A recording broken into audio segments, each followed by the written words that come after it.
भाई थोड़ा हटना। अल्लाहुम्मा इन्नी औज़ु बिका मिनल खुब्सी वल खबाइस।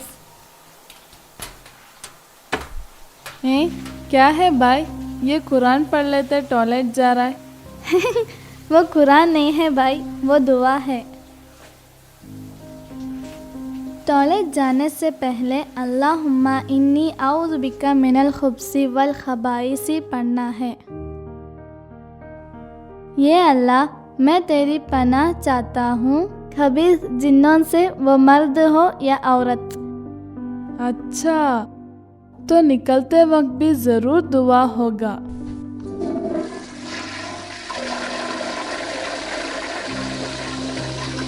हाँ, अल्हम्दुलिल्लाहिल्लज़ी अज़हब अन्निल अज़ा व आफ़ानी।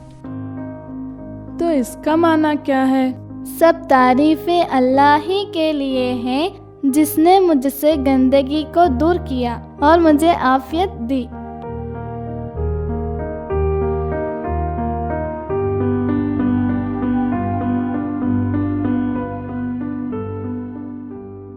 अल्लाहुम्मा इन्नी औज़ु बिका मिनल खुब्सी वल खबाइस। ये अल्लाह, मैं तेरी पनाह चाहता हूँ खबीस जिन्नों से, वो मर्द हो या औरत। अल्हम्दुलिल्लाहिल्लज़ी अज़हब अन्निल अज़ा व आफ़ानी।